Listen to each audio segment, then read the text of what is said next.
Hi guys, it is Aoife from Fred Weasley Died Laughing, and I'm here to do my Summer Biannual Bibliothon TBR.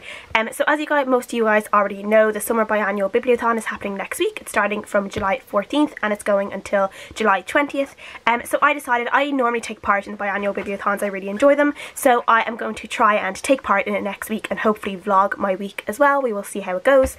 And there are some challenges as always to go with this readathon. So I'm going to show you my TBR and what I will hopefully read. First challenge is to read the group book, which is The Wicked Deep. I don't have the author right in front of me, but I will not be taking part in that. I actually normally don't take part in the group book challenge because I just don't have that one. And I did look in my library app does have it as like an ebook, but it's like reserved until like August, so I wouldn't get it in time. So unfortunately I'm not going to be taking part in that one.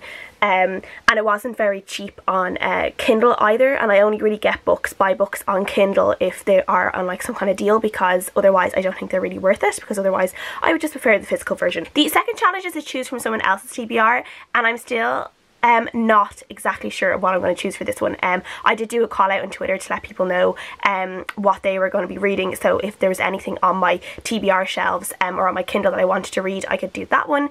So I do not have one chosen yet, but the next few days I will be going through everyone's TBRs and trying to figure out what that one will be, so you will see next week what I choose for that one anyway. The third challenge is to try the first chapter of 3 different books and then pick which one you want to read. So I have 3 books here. One is Mystic City by Theo Lawrence. I think this is kind of a sci-fi dystopian kind of book. I think it's a dystopian Manhattan which is underwater, so that kind of sounds pretty cool. I've had this one for ages. I think I got it just on a secondhand bookstore online, and I've had it for a really long time because I've been wanting to read it, just have not picked it up, and this is the perfect chance for me to finally pick it up, read a chapter, see what I think about it, and see if it's something I do want to continue on with. The next book I have here is The Leisure Seeker by Michael Zandurian. This is something that's actually I think becoming a movie, or has become a movie already. I don't know if it has been in the cinemas yet or not. This is about 2 old age pensioners who go on a road trip together, and it honestly just sounds delightful. I'd never heard of this book before until I found it in the bookstore. I think it was like buy one get one half price, or buy 2 get third half price, or something like that in the store, so I just needed a second or third book, and I was looking and this one just caught my eye, and it just sounded so cute. And I'll just read the back of it because I just think it just sounds so nice. Ella and John Robina have shared a wonderful life together for more than 60 years. Now at the age of 80, they are searching for a new future as they're having a blasted hard time remembering their past. Yearning for one last adventure and on the run from their existence of painkillers and checkups, Ella and John embark on a journey of rediscovery. With Ella as his co-pilot, John steers their 78 Leisure Seeker RV on a road trip of a lifetime that will remind them how much the world still has to offer. Everyone says that you can't turn back the clock, but Ella and John prove that when it comes to life, nothing should stop you living every last minute. And that just sounds so good. To be honest, I have a feeling I might pick this one up and not be able to put it down. It's actually fairly short. It is just under 280 pages, so this could be one that I could just pick up and just zoom through in one evening if I get a proper like stretch of reading time. So, but it just sounds really cute. And then the third book I've chosen for this one is Florida by Lauren Groff, and this is actually a book of short stories, I think. So in this case I will probably be reading the first short story and seeing how I like it. Now you guys know I don't actually read a whole lot of short story collections. This was very kindly sent to me by the publisher in Ireland and Penguin UK, so it's just kind of like, it was unsolicited, I didn't ask for it, but I'm going to give it a chance anyway and see what I think about it. Number 4 is to read a book that has been on your TBR for over a year. To be honest, like Mystic City could work for this one because this has been on my shelf for quite a long time and I have been wanting to read it all that time. Also what I'm choosing for this one is Homegoing by Jessie. I'm also using this one mainly for a different challenge, which you guys will probably know of, which is the 5th challenge. No, the 6th challenge, which is Own Voices. So read obviously a book that is different than you, and this is obviously Own Voices, diverse cast. It has characters of colour. It is based around a family that originate from Africa, so that is definitely very different from me in Ireland. So yeah, I'm really looking forward to it. I've only heard amazing things about this book as well, so I'm looking forward to reading it. And again, this one isn't a terribly long book either, so it is a good one to choose for a readathon.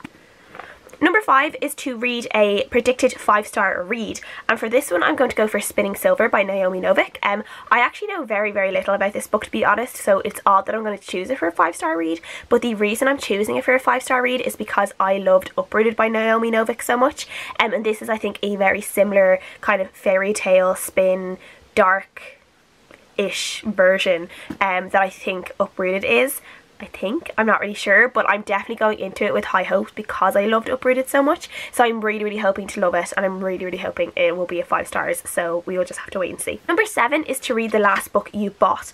It's been a while since I bought like physical books that I can remember. I think the last books I bought was when I was in London in April, and I bought the Guernsey Literary and Potato Peel Pie Society by Mary Ann Schaefer and Annie Barrows. God, I can't remember them just off the top of my head.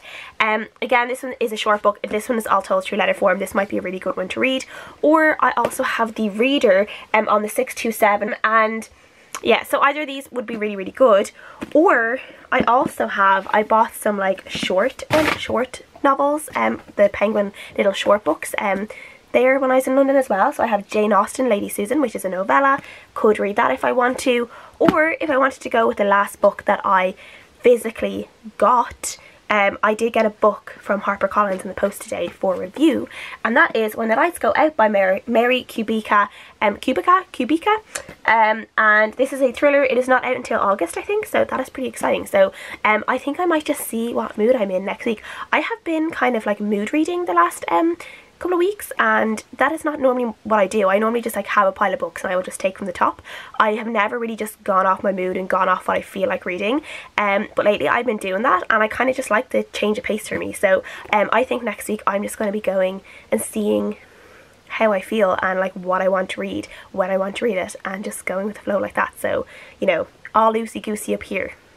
Crazy times. So that is everything I plan to read. Obviously there will be some additions to this eventually. Please let me know what you guys are reading. Leave me any kind of suggestions or anything down below, as I do need help with the choose from someone else's TBR challenge, obviously. So I would love to know. Thank you guys for watching as always, and I'll see you guys again next time. Bye.